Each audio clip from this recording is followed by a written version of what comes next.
It is my pleasure to join you all today at this important awards ceremony to congratulate the recipients of the Human Rights Press Awards.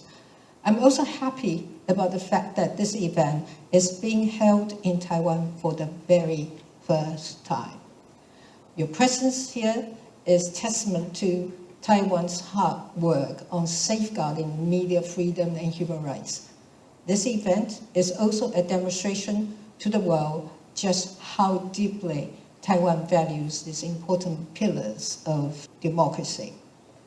I would like to thank the organizers of this event, Human Rights Watch, the Walter Cronkite School of Journalism and Mass Communication at Arizona State University, the Foreign Correspondents Club of Taiwan and Thailand, and Reynolds Center for Business Journalism. I applaud you for taking up this important mission of maintaining this award at a time when journalists are under unprecedented pressure and repression in carrying out their duties. Tonight, I want to congratulate the recipients of the Human Rights Press Awards. Congratulations to you all, and thank you for reporting on and bringing awareness to many important human rights issues. This includes the persecution of religious minorities in Myanmar, the rising number of suicides among Afghan women living under Taliban rule, and the Chinese government's treatment of white paper protesters who stood up against COVID-19 lockdowns. In an era of rising authoritarianism, with an increasing number of autocratic leaders and disinformation campaigns, your role as journalists in exposing the truth is more critical than ever. And through a variety of forms, such as writing, photography, video, audio, and multimedia, your courage and effort not only inspired us, you also helped raise awareness in the international community and prompt us to take action to tackle these pressing human rights issues. More importantly, by exposing injustice, you give hope to those whose story that you told. In Taiwan, we experienced the injustice of authoritarian rules under nearly 4 decades of martial law. Some even sacrificed their lives for media freedom.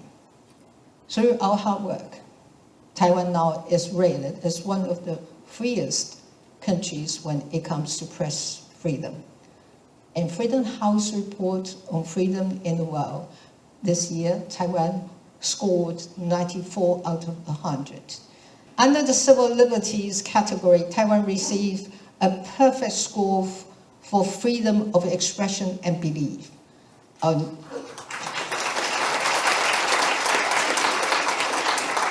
news media is described as, quote, generally free, reflecting a diversity of views and reporting aggressively on government policies. According to the Economist Intelligence Unit's Democracy Index 2023, Taiwan ranked 10th in the world and first in Asia, and was one of only 24 countries in the world evaluated as for democracy.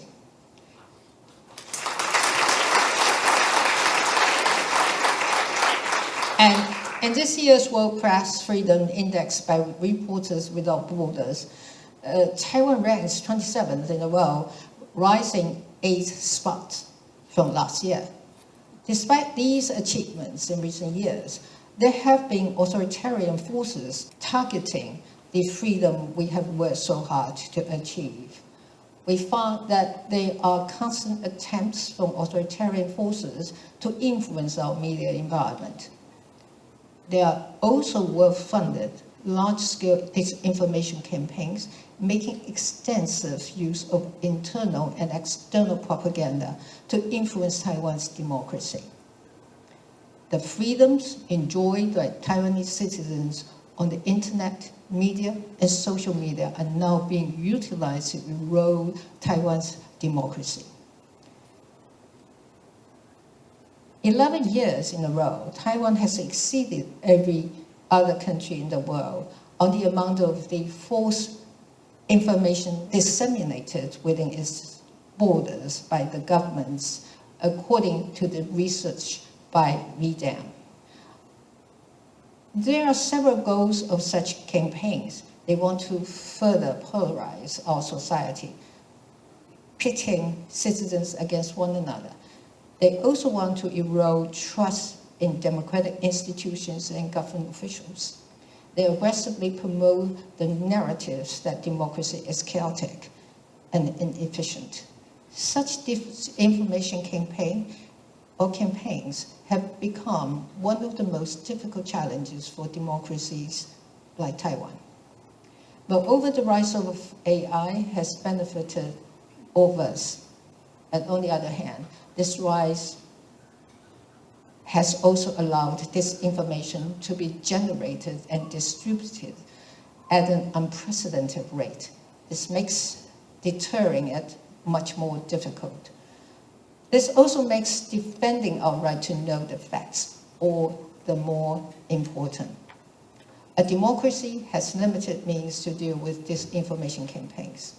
This is out of the concern of causing harm to freedom of speech if measures are taken to limit, restrict, or control the free flow of information. In Taiwan, in order to counter disinformation campaigns, we encourage all parts of our society to act together. As timeliness and transparency are keys to an effective defense against disinformation, the Taiwanese government holds news briefings and releases real-time official clarifications on a regular basis. The Taiwan Vibrant Civil Society also contributes quite a lot to combat disinformation. Some published thoroughly researched and detailed reports on disinformation campaigns. They also identify playbooks on authoritarian information manipulation. This is accompanied by media literacy lesson plans and offering education to citizens. The civil tech community has also developed chatbots for chat application to make fact-checking much easier. Other than countering information warfare from authoritarian regimes, Taiwan remains committed to advancing human rights. In 2019, we became the first Asian country to legalize same-sex marriage.